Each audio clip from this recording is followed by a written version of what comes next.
سب کا کام الگ ہے، لیکن ابھی کوئی آپ کے سر پہ ڈنڈا مارے، کون روکے گا؟ کون روکے گا؟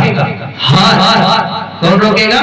ہاتھ۔ بچاؤ کے لیے پیر پیچھے ہٹائیں گے، ہٹ جا، تیرا سر میں ڈنڈا لگنے والا، سر نہیں ہٹ رہا، لیکن ہٹا کون رہا؟ پیر۔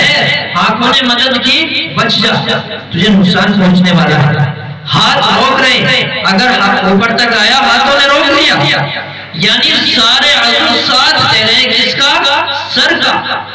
پیر میں کانٹا چبھا، دل بے چین ہو گیا، پیر میں تو چبھا، دل کا پریشان ہونے کی کیا ضرورت؟ چبھا تو پیر میں ہے، لیکن اس کو چلانے والی ایک ہی چیز ہے، اس نے جوڑ کے رکھا ہے، ساری چیزوں کو جوڑا ہے کہ تمہیں ایک ساتھ رہنا ہے، ایک دوسرے کی مدد کرنی ہے، ایک دوسرے کا تعاون کرنا ہے۔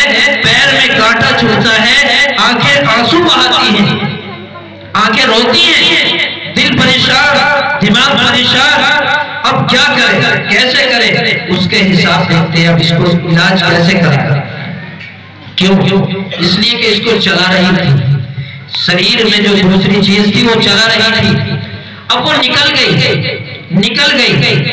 شریر سے باہر آئی، اب کسی نے ہاتھ کاٹا، دوسرا ہاتھ بہائی نہیں، پیر کاٹو، آنکھیں آنسو نہیں بہائیں گی، محسوس ہی نہیں ہوگا، کیونکہ جو اس شریر کو چلانے والی مشین تھی وہ اب نکل چکی ہے، اب روکنے والا کوئی نہیں ہے، اب کوئی اس کے بچاؤ کے لیے نہیں آئے گا، اب چاہے اس کے ساتھ جو کریں، اٹھاؤ قبرستان میں، قبر میں ڈال دو، اب کوئی نہیں بچانے والا، پورے شریر کو ڈال دو، ہاتھ کاٹ دو، پیر کاٹ دو، بہا دو، جلا دو، کچھ بھی کر دو، اب بچانے کے لیے کوئی بھی نہیں آنے والا، کیوں؟ جو ہمارے جسم کو چلانے والی چیز تھی وہ نکل گئی، ہمارے دلوں سے ایمان نکلے گا، ہمارے اندر بیماریاں آئیں گی، دشمنیاں آئیں گی، الجھنیں پیدا ہوں گی، ہمارے دل ٹوٹے ہوئے ہیں، اس کو جوڑنے کے لیے ایمان ہے، اس کو باقی رکھنے کے لیے ایمان ہے،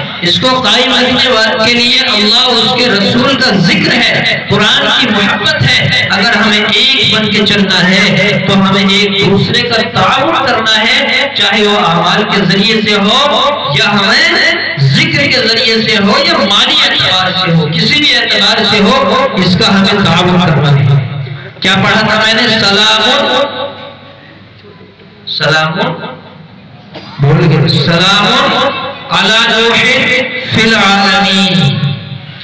اسے آپ پانی پر دم کر کے بھی پی سکتے ہیں، تیل پر دم کر کے بھی لگا سکتے ہیں، لیکن پڑھنا زیادہ ہے، اعمال کا ہدیہ زیادہ کرنا ہے، وقت نہیں، نماز کا تقاضا ہو رہا ہے۔